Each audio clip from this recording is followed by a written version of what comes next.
Hello, my name is Jess, and I'm almost said what I do for a living. And I'm here just to give you a brief video on the TinyHawk III, this little tiny FPV here. For some crazy thing or reason, I just decided to get myself into the FPV game because why not, right? Everybody. So I went and got the little TinyHawk III. As you can see, it's a little small type of FPV drone. I mean, it's very flexible, has a adjustable camera, little antenna for props, and this is the kind of battery it actually runs. As I throw it around the computer. Whee! So I don't want to bore you with this laborious sort of monologue slash flow of thought, train of thought, whatever. I want to get you into the footage. Now this is the actual DVR footage that you're going to see from the DVR headset cam that you get. It's a little staticky, yes.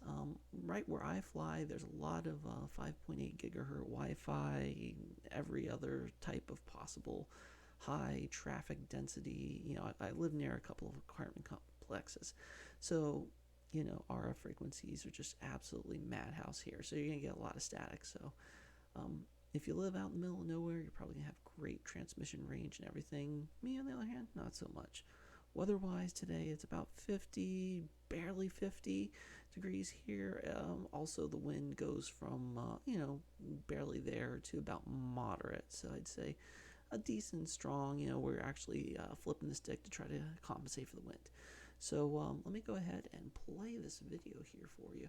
And I'm going to go ahead and watch it while I'm playing so I can just kind of describe exactly what we're seeing here.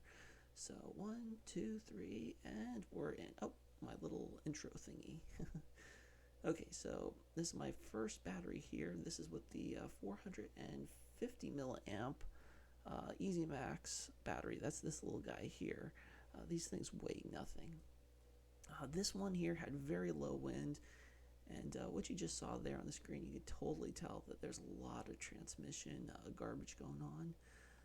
Interference of all sorts. So here I am in all my noviceness. Now, I will tell you that this is probably about the 4th or 5th time I've actually flown FPV, especially with a goggle. It is a completely new experience. Your eyes have to adjust to it. Your fingers have to adjust to it.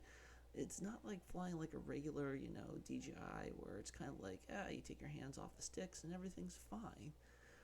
Well, this little drone here does have what's called horizon mode, which it tries to maintain level. It's still, at times, a little difficult to control. Now, once you get the trim down, which is something that's next to impossible in high wind areas, the thing will hover. It won't. It's not like the DJ stop where you take your hands off and it just kind of hovers in the air, allows you to take a breath and whatnot. No, this doesn't do it. This thing keeps flying. And you see, I'm staying high enough here away from the trees, and I'm just trying to work on my dives and spins.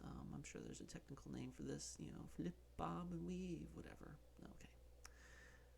Range-wise, that's, I want to say about 1/16 of a mile. Not a lot of, you can see I have 1, 2, 3, 4, 5 apartment complexes in my area here.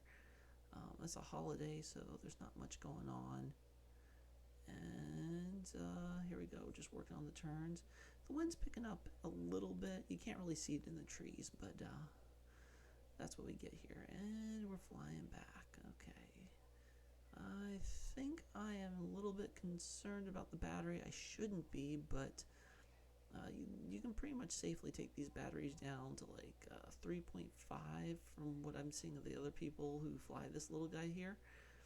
And you're alright. Now, I will say this drone is pretty flexible. I mean, you can bend it and twist it, and it's pretty darn solid. So, and the props, they don't seem to hurt my hand when you catch it. I don't know what it is about it, but TinyHawk, Emax did a great job with this little tiny drone here. I love flying it, and it keeps me pretty busy. I will say now, landing in grass, you do get a lot of little staining. I don't know what it is. Grass definitely stains this guy here. Alright, looks like we are in flight 2, battery 2, same battery here. Alright, so we got another Emax 450 milliamps. And I am trying to pull a hair off my drone, so I apologize for my concentration being a little bit out there. Alright, as you can see now, there was a lot more, the winds were higher. Let's just say, control-wise, much more difficult to control here. You can see I'm getting pushed around all sorts, getting close to those trees, and yeah. And we're flying. I wanted to fly out this way because we have a huge parking area for some of these apartments. But you know what? The interference got so bad, I decided, let's just hold off on that. I was kind of hoping things would just kind of calm down with the wind. That's why I brought it up really high, and I'm just kind of fighting it to stay. I can't really tell you exactly how fast the wind speeds were, but it was definitely a little bit higher than I like to fly in. Now things did die down, and you can see I was here able to retain a little bit more control, a little bit more accuracy. And there we go. And that's another little parking lot. You can see my apartment complex clears out for any of the holidays. There's like literally nobody in any of these apartments. I don't know if that's some sort of, sign of the times or whatnot, but this is a drone footage. This is not commentary or social commentary. Ooh, trying to get close to my head there. Now you'd think you'd have absolutely perfect transmission, no interference, flying around this open field, but again, if you fly in high density urban areas, you're going to get a lot of interference. Now I will say, inside the goggles, it doesn't look this bad. You hardly even notice the interference, the static. And I will say, it's either like the adrenaline flowing or the refresh rate's a little bit different, but either way, it seems to be a lot clearer in the goggles. I don't know, my memory for some reason. You can see me again. Who is that good-looking person there? Alright. I'm just trying here to learn how to kind of like fly in a straight line.